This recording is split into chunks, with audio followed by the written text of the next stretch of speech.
नमस्कार दोस्तों, मैं आप सभी लोगों का एचपी पाठशाला पे स्वागत करता हूं। हम सभी लोग जो पॉलिटी की क्लासेस कर रहे थे उसी को कंटिन्यू करते हुए आज हम सभी लोग मेकिंग ऑफ द कॉन्स्टिट्यूशन पर बात करेंगे। अच्छा, आप सभी लोग पॉलिटी को नकार नहीं सकते दोस्तों, क्योंकि यूपी पीसीएस की अगर हम बात करें, यूपीएससी की बात करें, यूपी पुलिस, यूपीएसआई, इन सभी में पॉलिटी का एक बड़ा सेगमेंट पूछा जाता है। तो इसी के लिहाज से जो भी महत्वपूर्ण बिंदु होंगे आपके एग्जाम के लिहाज से उन सब पर हम चर्चा करेंगे। तो अपने लेक्चर को आगे बढ़ाते हुए पढ़ाने से पहले मैं आप सभी लोगों से गुजारिश करूंगा कि हमारे चैनल को सब्सक्राइब करना ना भूलें और बेल आइकन को भी दबा दें, जिससे कोई भी सूचना वीडियो जो अपलोड होता है उसकी सूचना आप तक आसानी से उपलब्ध हो जाए। तो खैर, बात करते हैं कि संविधान सभा जो हमारे संविधान का निर्माण है इसकी क्या प्रोसेस रही। तो वर्ष 1934 में पहली बार संविधान सभा के गठन का जो विचार रखा गया एम एन राय महोदय के द्वारा रखा गया। एम एन राय थे कौन? तो एम एन राय एक वामपंथी आंदोलन के एक प्रखर नेता थे। अच्छा, 1938 में क्या हुआ? तो 1938 में जो कांग्रेस थी उसके एक महत्वपूर्ण नेता पंडित जवाहरलाल नेहरू जी के द्वारा यह कहा गया कि स्वतंत्र भारत के संविधान का निर्माण जो करा जाएगा वयस्क मताधिकार के आधार पर चुनी गई संविधान सभा के माध्यम से किया जाएगा। अर्थात जो संविधान सभा है उसका चुनाव वयस्क मताधिकार के आधार पर करा जाएगा, जिसमें किसी भी प्रकार का कोई बाहरी हस्तक्षेप नहीं होगा। ठीक है, इसे अंतिम रूप से ब्रिटिश सरकार के द्वारा से मान लिया गया, जिसे अगस्त प्रस्ताव के रूप में कहा गया। अब तो प्रश्न आता है कि अगस्त प्रस्ताव कब पेश हुआ? तो वर्ष 1940 में पेश हुआ। तो पहले इसको हम नोट कर लेते हैं सभी लोग, फिर इसके आगे चर्चा करते हैं।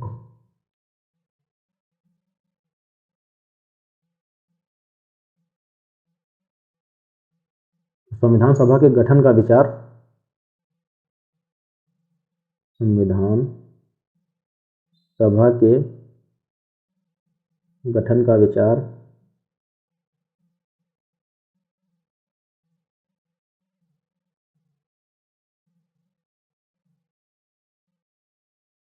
गठन का विचार वर्ष 1934 में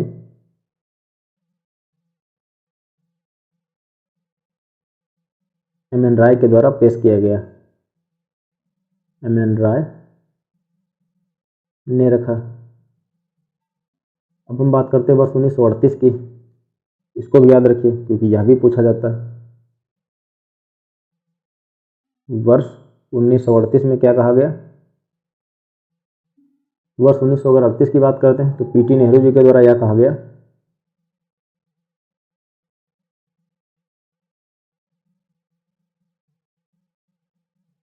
जो पंडित जवाहरलाल नेहरू जी ने घोषणा करी,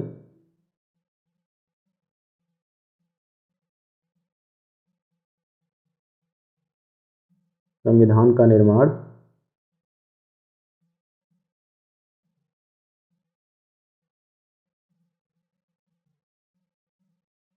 वयस्क मताधिकार के आधार पर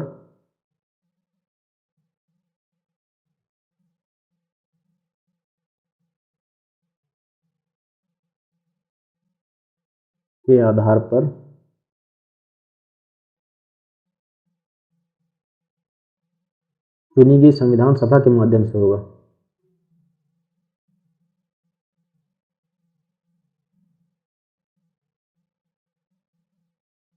संविधान सभा के माध्यम से होगा।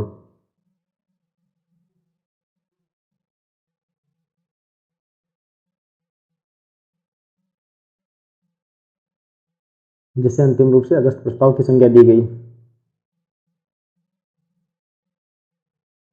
जिसे वर्ष 1940 में अंतिम रूप से अगस्त प्रस्ताव की संज्ञा दी गई।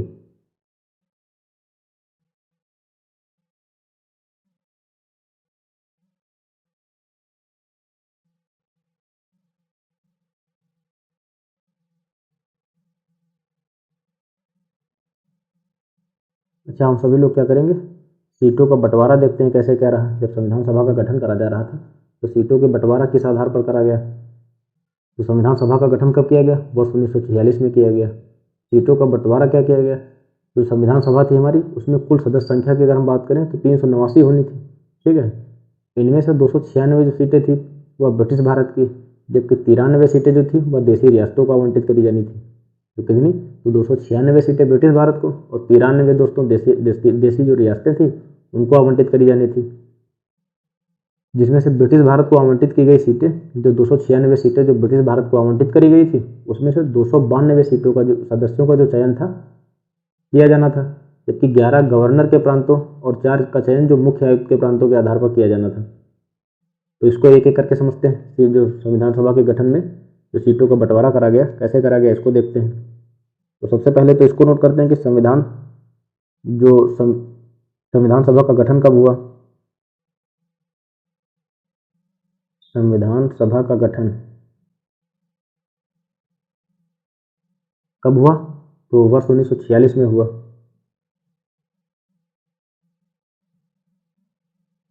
ठीक है, वर्ष 1946 में संविधान सभा का गठन हुआ। संविधान सभा की कुल सदस्य संख्या, हम क्या करेंगे, सीटों का बंटवारा समझते हैं। ये हेडिंग डाल लेते हैं, सीटों का बंटवारा।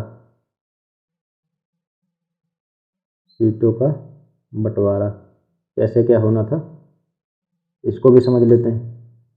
तो टोटल की अगर हम बात करें, कुल सदस्य संख्या,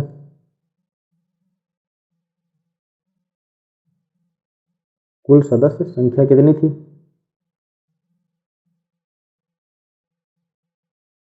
कुल सदस्य संख्या दोस्तों 389 थी।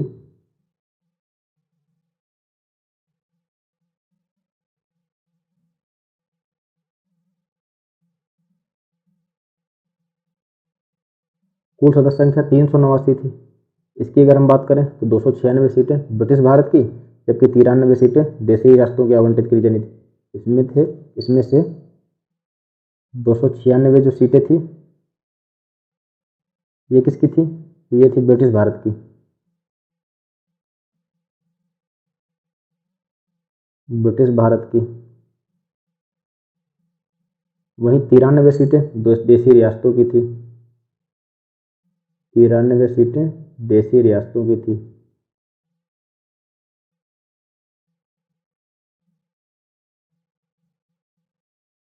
ये हो गई देशी रियासतों की सीटें। ठीक है, अब इसको समझते हैं। जो 296 सीटें आवंटित करी गई थी, 292 सदस्यों का चयन जो तथा 11 गवर्नर के प्रांतों और चार का चयन जो था मुख्य आयुक्तों के प्रांतों से किया जाना था।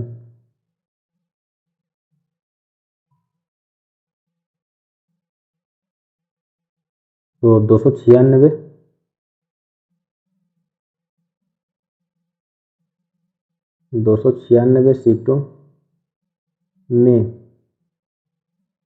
292 सदस्यों का चयन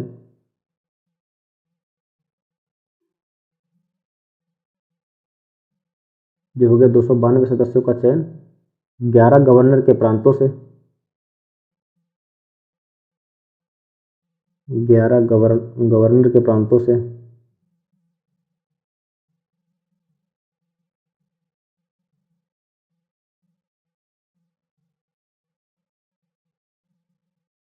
जबकि चार का जो चयन किया जाएगा,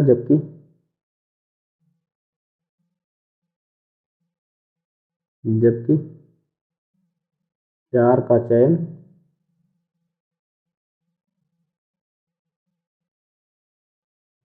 मुख्य आयुक्तों के प्रांतों से किया जाना था।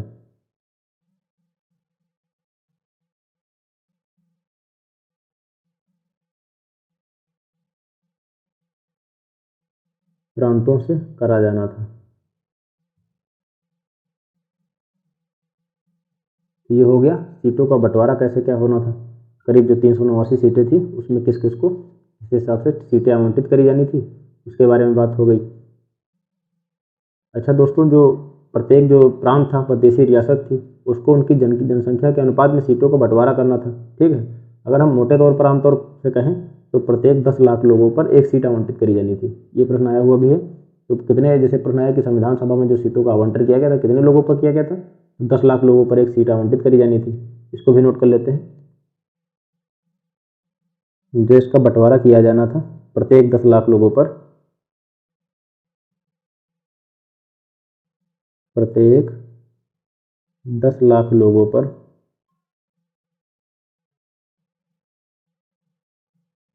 एक सीट का आवंटित करी जानी थी।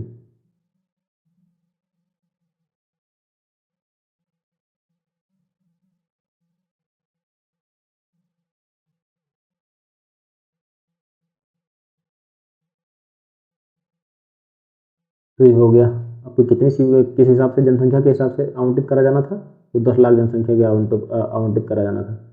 अब हम बात करते हैं संविधान सभा के लिए जो चुनाव करा गया था, कब करा गया था, तो जुलाई अगस्त 1946 में करा गया था। तो जो चुनाव हुआ था, ब्रिटिश भारत के लिए जो सीटों का आवंटन करा गया था, जो कि 296 सीटें थी, तो इसमें से राष्ट्रीय कांग्रेस को कितनी मिली थी, जो भारतीय राष्ट्रीय कांग्रेस थी उसको करीब 208 सीटें मिली थी, जो मुस्लिम लीग थी उसको 73 सीटें, तथा जो स्वतंत्र सदस्य थे उनको करीब 15 सीटें मिली थी। तो इसको भी नोट कर लेते हैं।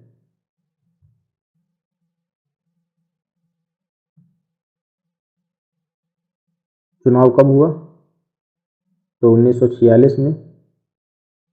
कब, तो जुलाई से अगस्त के बीच में हुआ था। कैसे कैसे सीटें मिली थी इन लोगों को, कितनी पर जीत क्या कुछ हिसाब किताब रहा था, उसको भी देखते हैं। 208 सीटें कांग्रेस को मिली थी। कितनी कांग्रेस को मिली, अगर हम कांग्रेस की बात करें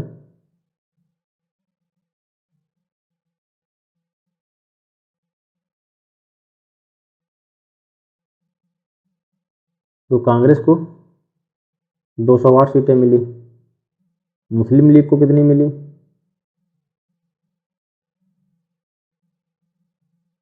मुस्लिम लीग को करीब 73 सीटें मिली। वहीं छोटे समूह का स्वतंत्र सदस्य जो थे, स्वतंत्र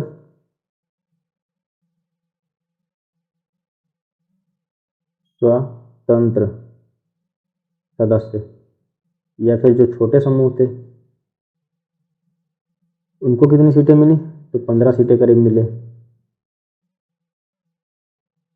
15 सीटें मिली। ठीक है, तो ये सीटों का बंटवारा रहा।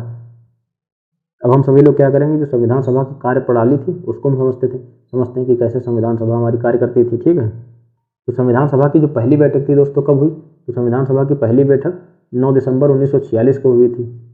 अगर हम अंतिम बैठक की बात करें तो 24 जनवरी 1950 को हुई थी। ठीक है,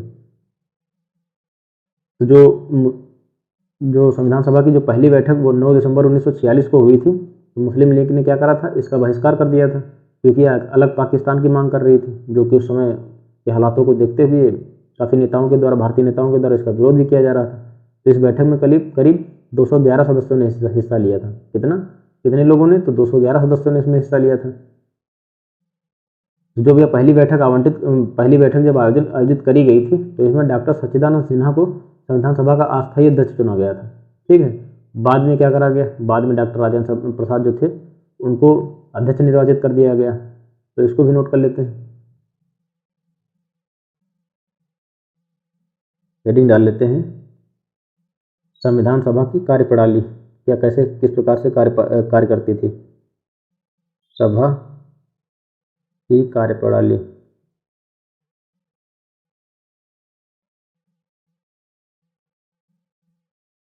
अब एक एक करके महत्वपूर्ण बिंदुओं पर बात करते हैं। तो पहली बैठक कब हुई सभा की, संविधान सभा की पहली बैठक कब हुई, संविधान सभा की पहली बैठक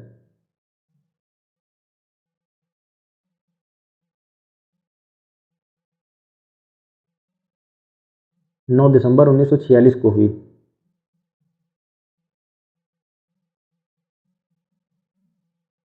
9 दिसंबर 1946।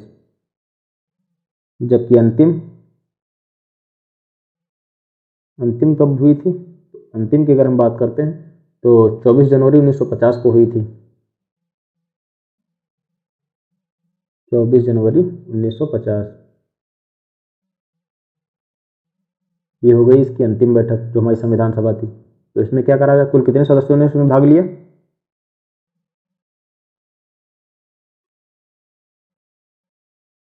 कुल सदस्य कितने थे इसमें, तो 211 थे। कुल सदस्य की अगर हम बात करें तो 211 सदस्यों ने इसमें हिस्सा लिया। वही मुस्लिम लीग ने इस बैठक का क्या करा था, बहिष्कार कर दिया है। इसको भी नोट कर लेते हैं, मुस्लिम लीग ने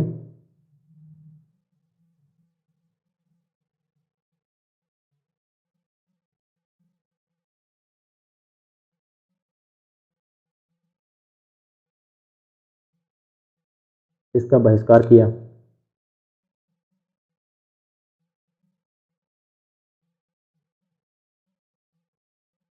जो यह बैठक हुई थी, मुस्लिम लीग ने इसको क्या करा, नकार दिया था। ठीक है, तो इसके जो हम अध्यक्ष की बात करते हैं, कौन नियुक्त करा गया, तो जब बैठक का आयोजन करा गया था तो डॉक्टर जो सच्चिदानंद सिन्हा को सभा का अस्थायी अध्यक्ष नियुक्त किया गया।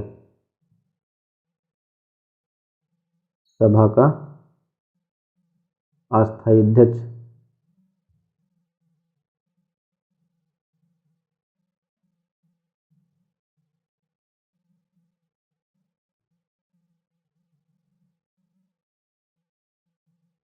किसे नियुक्त करा गया, तो डॉक्टर सच्चिदानंद सिन्हा को नियुक्त किया गया।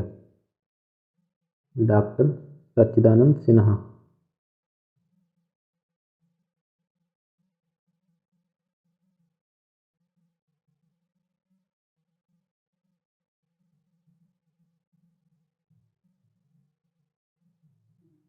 बाद में क्या करा गया, डॉक्टर राजेंद्र प्रसाद को संविधान सभा का स्थायी अध्यक्ष नियुक्त किया गया, या कह सकते हैं। फिर आगे क्या किया गया, डॉक्टर राजेंद्र प्रसाद को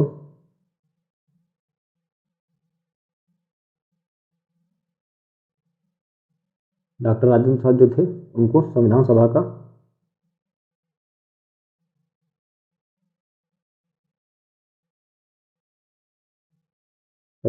एक प्रकार से कह सकते हैं स्थायी सदस्य नियुक्त करा गया।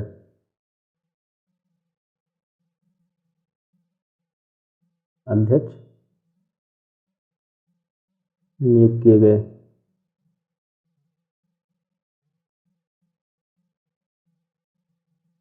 अच्छा, जब डॉक्टर राजेंद्र प्रसाद को संविधान सभा का अध्यक्ष के तौर पर निर्वाचन किया गया तो उनके साथ डॉक्टर एस.सी. मुखर्जी तथा वी.टी. कृष्णाचारी सभा के अध्यक्ष, जो उपाध्यक्ष थे, निर्वाचित हुए। अध्यक्ष जो हमारे थे डॉक्टर राजेंद्र प्रसाद जी थे, और अगर हम उपाध्यक्षों की बात करें तो एस.सी. मुखर्जी हो गए और वी.टी. कृष्णाचारी, इनको उपाध्यक्ष नियुक्त किया गया। तो इस प्रकार हम कह सकते हैं कि हमारी जो संविधान सभा थी उसके एक अध्यक्ष और 2 उपाध्यक्ष थे। तो यह भी समझते हैं। ये हमारे अध्यक्ष महोदय हो गए, जबकि उपाध्यक्ष कौन कौन हो गए, तो एच.सी. मुखर्जी हो गए। एच.सी. मुखर्जी। दूसरे कौन थे हमारे, वी.टी. कृष्णाचारी थे। वी.टी. कृष्णाचारी। ये 2 लोग उपाध्यक्ष थे। तो इस प्रकार हम कह सकते हैं कि एक अध्यक्ष थे और 2 उपाध्यक्ष थे। अब हम बात करते हैं उद्देश्य प्रस्ताव पर। उद्देश्य प्रस्ताव को लेकर के अक्सर प्रश्न देखने को मिलते हैं। तो 13 दिसंबर कब, तो 13 दिसंबर वर्ष 1946 में पंडित जवाहरलाल नेहरू ने संविधान सभा में एक प्रस्ताव पेश किया गया। उसमें क्या था, उसमें संवैधानिक संरचना जो हमारी थी, कि मतलब संविधान का स्ट्रक्चर क्या होगा, उसके ढांचे या फिर उसका जो दर्शन था, उसकी एक प्रकार से झलक महसूस करी जा सकती थी, जिसे ही उद्देश्य प्रस्ताव कहा गया। पेश कब किया गया था, तो 13 दिसंबर 1946 को पेश करा गया। जो यह प्रस्ताव था, अनेकों कुछ वाद विवादों के बावजूद भी 22 जनवरी 1947 को सर्वसम्मति से इसको स्वीकार कर लिया गया।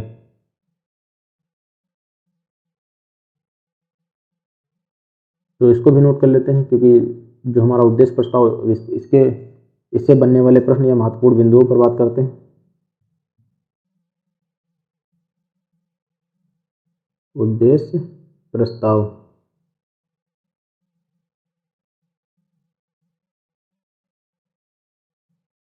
पेश कब करा गया,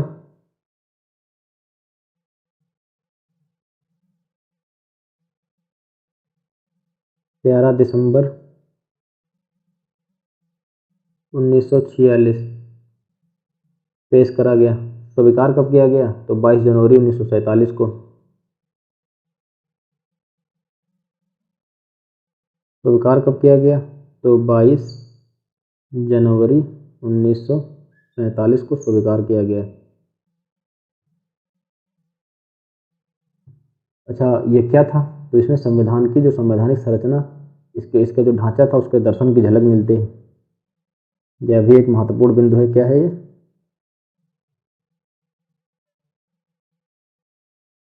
तो संवैधानिक संरचना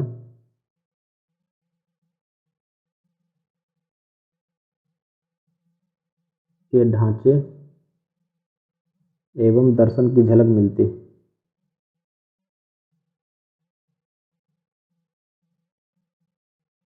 हमें इसमें उद्देश्य प्रस्ताव में देखने को मिलते हैं। तो उद्देश्य प्रस्ताव से जो भी महत्वपूर्ण बिंदु थे हमने इसको समझ लिया। अब अगला बिंदु हमारा क्या रहेगा? अच्छा, एक फैक्ट यह भी देख लेते हैं। एक प्रश्न आया हुआ था कि दोस्तों माउंटबेटन योजना को कब पेश किया गया? माउंटबेटन योजना कब पेश हुई? तो 3 जून 1947 को पेश हुई।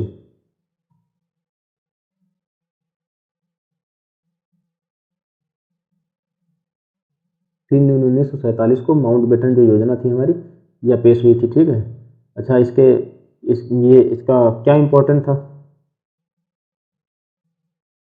इसको देखते हैं।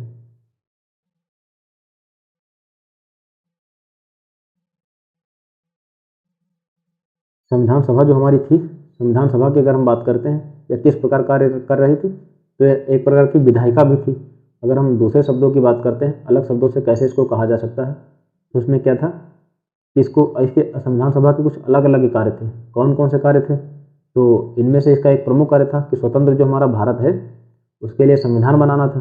दूसरा था कि देश के लिए जो आम कानून थे उनको भी लागू किया जाना चाहिए। तो प्रत्येक दिन इसकी अलग अलग बैठक भी होती थी। तो इसी के लिहाज से जो संविधान सभा हमारी जो स्वतंत्र भारत की पहली संसद थी, यह भी हम कह सकते हैं। तो स्वतंत्र भारत की हमारी पहली संसद कौन थी? तो हमारी संविधान सभा ही थी।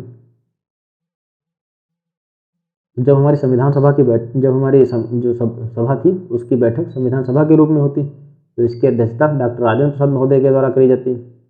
और जब विधायिका के रूप में हमारे संविधान सभा की जब बैठक होती थी तो इसकी अध्यक्षता कौन करता था? तो जी.वी. मावलंकर के द्वारा करी जाती थी। तो इन सबको नोट करते हैं कि संविधान सभा हमारी क्या थी? एक विधायिका के रूप में कार्य कर रही थी।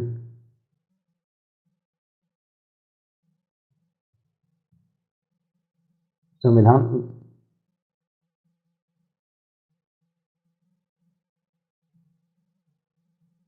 स्वतंत्र भारत की पहली संसद एक प्रकार से कौन थी? तो यह कह सकते हैं हम कि हमारी स्वतंत्र भारत की पहली संसद हमारी संविधान सभा ही थी।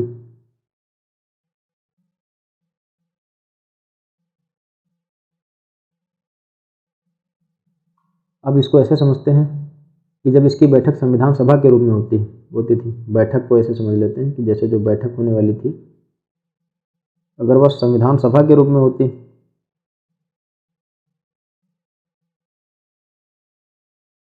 तो इसकी अध्यक्षता कौन करता था?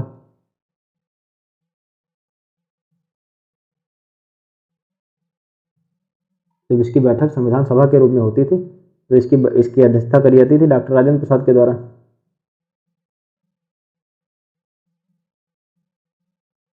डॉक्टर राजेंद्र प्रसाद के द्वारा।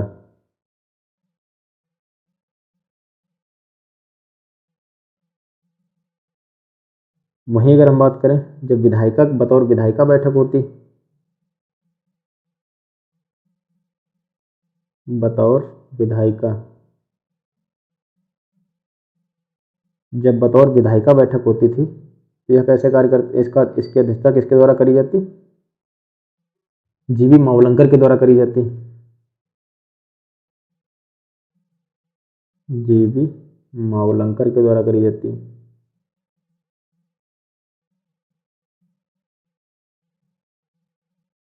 ठीक है। तो स्वतंत्र भारत की जो पहली संसद थी हम कह सकते हैं संविधान सभा ही थी। जब संविधान सभा की बैठक संविधान सभा के रूप में होती थी तो इसकी अध्यक्षता डॉक्टर राजेंद्र प्रसाद जी के द्वारा करी जाती थी। जब बैठक बतौर विधायिका होती तो इसकी अध्यक्षता जी.वी. मावलंकर महोदय के द्वारा करी जाती थी। और यह संविधान सभा 26 नवंबर 1949 तक इन दोनों रूपों में कार्य करती रही। समझ गए आप? अगला हमारा बिंदु क्या रहेगा? जो हमारी संविधान सभा थी उसमें से मुस्लिम लीग के सदस्य क्या हो गए? अपना अलग हो गए। तो जब ये मुस्लिम लीग के जो सदस्य थे जब संविधान सभा से अलग हो गए तो हमारी जो सीटों का बंटवारा था वो थोड़ा बिगड़ गया। तो कैसे रहा? जैसे जो 389 सीटें आवंटित थी कुल, वो सीटों की संख्या कितनी बची? 299 बची। भारतीय प्रांतों जो औपचारिक रूप से जो ब्रिटिश प्रांत था उसकी अगर हम बात करें तो 296 से 232 सीटें रहेगी। वहीं देसी रियासतें थी, देसी रियासतों की संख्या कितनी थी? 93 थी, तो 93 से 70 सीटें हो गई। मेरे ख्याल से इतना इम्पोर्टेंट नहीं है, पर आप समझ लीजिए। अब कुछ अन्य कार्य हैं, पहले इसको समझ लेते हैं। फिर जो समितियां थी वो बहुत ही इंपॉर्टेंट समितियां थी, कुछ बड़ी समितियां थी, छोटी समितियां थी, उन सबको हम अच्छे से समझ लेंगे। पहले कुछ अन्य कार्य हैं उसको समझ लेते हैं। जैसे कि अगर हम बात करें 24 जनवरी 1950 को राष्ट्रगान तथा राष्ट्रगीत दोनों ही अपनाए गए थे। वहीं 1949 में भारत की जो था वो राष्ट्रमंडल की उसने सदस्यता हासिल करी थी, सत्यापन उसका हुआ था, तो इसको भी नोट कर लेते हैं।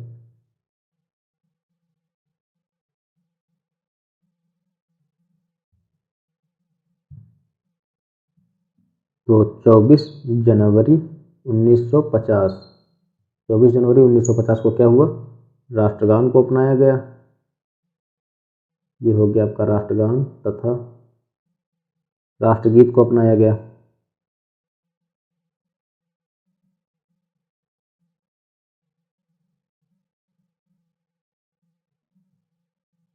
तथा राष्ट्रगीत को अपनाया गया। तो 24 जनवरी 1950 को राष्ट्रगान तथा राष्ट्रगीत को अपनाया गया। 22 जुलाई 1947 को जो हमारा राष्ट्रीय ध्वज है उसको अपनाया गया।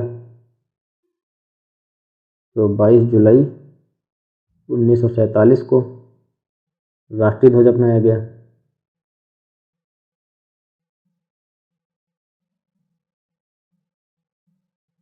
राष्ट्रीय ध्वज अपनाया गया। 1949 में सदस्यता हासिल करी राष्ट्रमंडल की। 1949 में क्या हुआ? 1949 में राष्ट्रमंडल की सदस्यता हासिल करी।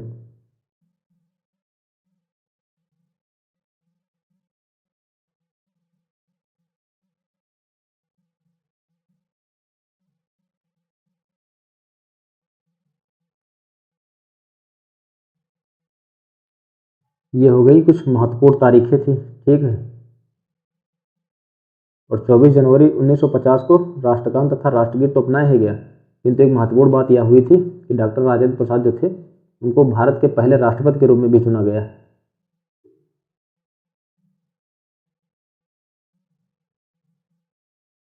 24 जनवरी 1950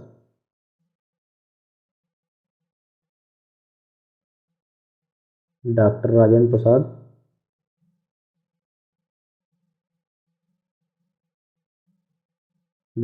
प्रसाद को भारत का पहला राष्ट्रपति चुना गया।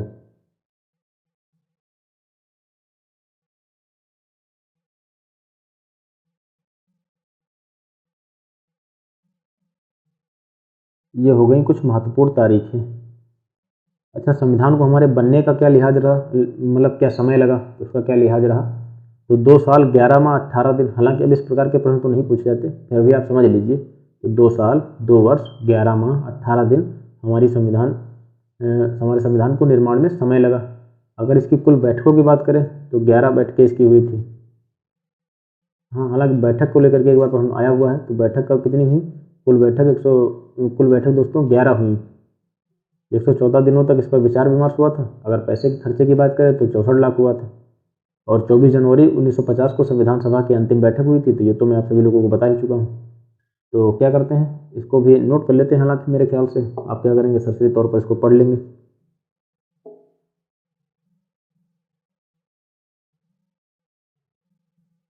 संविधान बनने में लगा समय, कितना लगा समय? तो 2 वर्ष 11 माह 18 दिन, ये इतना समय लगा। और कुल बैठक कितनी हुई?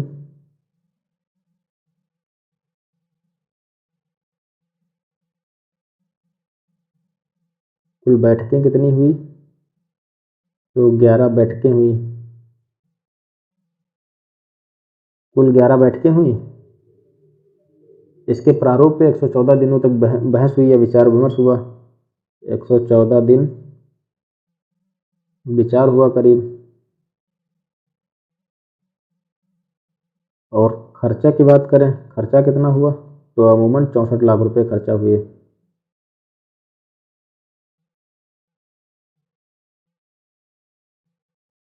तो ये कुछ हो गया, कितना समय लगा, क्या खर्चा रहा, इससे संबंधित कुछ महत्वपूर्ण तथ्य। अब हम सभी लोग संविधान सभा की समितियों पर बात करेंगे, क्योंकि समितियां बहुत ही इसकी इम्पोर्टेंट भी हैं। तो जैसे कि कुछ बड़ी समितियों को अगर हम बात करें, क्या क्या रहा, तो संघ समिति के अध्यक्ष कौन थे, पंडित जवाहरलाल नेहरू थे। संघीय संविधान समिति की पंडित जवाहरलाल नेहरू थे। प्रांतीय संविधान समिति के सरदार पटेल थे। प्रारूप की बात करें तो डॉक्टर भीमराव अम्बेडकर थे। तो इसी प्रकार कुछ बड़ी समितियां हैं और कुछ छोटी समितियां हैं। इन सब पर हम सभी लोग अगले दिन दोस्तों चर्चा करेंगे। तो अगर हमारा वीडियो आपको पसंद आया तो लाइक भी कीजिए, अपने दोस्तों के साथ भी शेयर कीजिए और हमारे चैनल को सब्सक्राइब करना ना भूलें। अपनी तैयारी को जारी रखें। बाय बाय, मिलते हैं अगले दिन। नमस्कार।